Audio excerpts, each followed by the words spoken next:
तो सोई सेवकाग भुसुंडि दीन्हा, राम भगत अधिकारी चीन्हा। तेहि सन जाग बलिक मुनि पावा, तेहि सन जाग बलिक मुनि पावा, भरद्वाज प्रति सो पुनि गावा। शंकर भगवान ने काकभुसुंडी को दिया, काकभुसुंडी ने याज्ञवल्क्य को सुनाया, याज्ञवल्क्य ने भरद्वाज को सुनाया। इस प्रकार से तीर्थराज प्रयाग से रामचरितमानस पूरे विश्व तक फैल गई। लिख रहे थे प्रयाग में ही, लेकिन फिर छोड़कर चले गए काशी। अयोध्या कांड काशी में लिख रहे थे, तब तक एक घटना घटी। तुलसीदास जी का इतना प्रचार प्रसार हो रहा था कि साधु संत इनके बैर में उतर आए थे। तांत्रिकों ने इनके मारने के लिए तांत्रिक आहुति भी प्रारंभ कर दी थी। तुलसीदास जी दशाश्वमेध घाट पर बैठकर रामचरितमानस की कथा लिखते थे।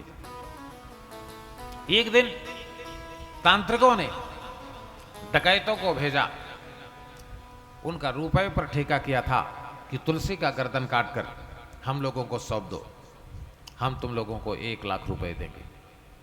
डकैत पहुंचे, रात्रि का काल था, 12 बजे। तुलसीदास जी अपने मानस को सामने रख करके तुलसीदास सो रहे थे। डकैतों ने देखा तुलसीदास जी के चारों तरफ राम, लक्ष्मण, भरत और शत्रुघ्न घोड़े पर बैठकर तुलसीदास जी की परिक्रमा कर रहे। डकैतों ने देखा, डकैतों को भगवान का दर्शन करते ही उनका मन निर्मल हो गया।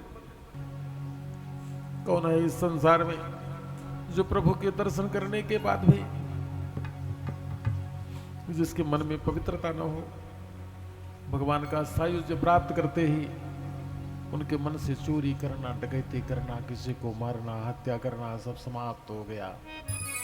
डकैत अपने अस्त्रों को फेंक कर और भगवान के चरणों में जाकर गिरे। कहा, प्रभु हम लोग अपने मन से नहीं आए हैं, हम लोगों को भेजा गया है। भगवान श्री राम ने कहा, तुम लोग जा सकते हो। और स्मरण रहे, जब तक तुलसीदास जी इस पृथ्वी पर रहेंगे तब तक हम चारों भ्राता दसों दिशाओं से उनकी रक्षा करेंगे। और ये धनुष देख रहे हो ना, जाकर के तांत्रिकों से बता देना। डकैत लोग गए। दूसरे दिन डकैत लोग भेष बदलकर राम राम जपते हुए तुलसीदास जी के चरण में आए। कहा, प्रभु क्षमा कर दीजिए, रात्रि की घटना सुनाई। तुलसी ने कहा, राम राम, मेरे प्रभु को इतना कष्ट मेरे लिए, इसलिए अब वाराणसी में नहीं रहेंगे। गुस्सा में तुलसीदास जी ने वाराणसी का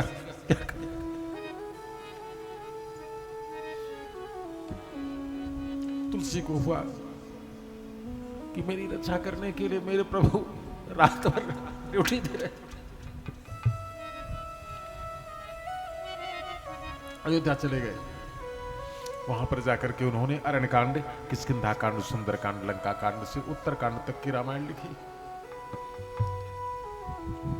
लेकिन वाराणसी को छोड़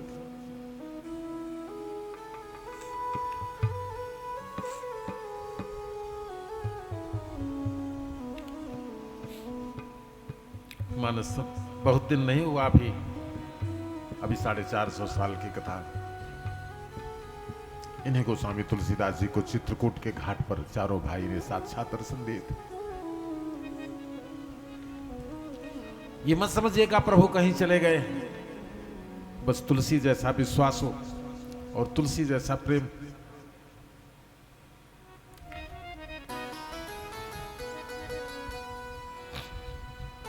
प्रकट होने में देर नहीं लगेगी।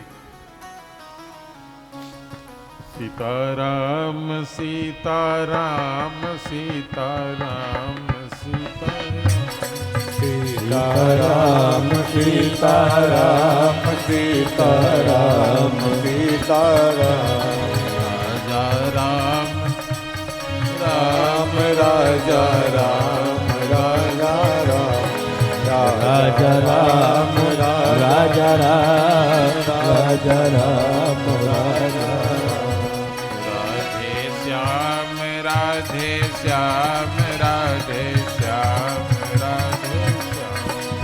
राधे श्याम राधे श्याम राधे श्याम राधे श्याम। बोले भक्तस्थल भगवान की।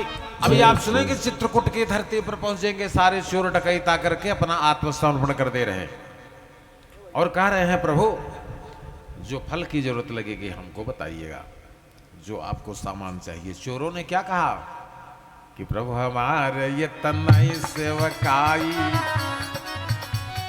प्रभु हमारे ये तनई सेवकाई, लेबन बासन बसन चुरा।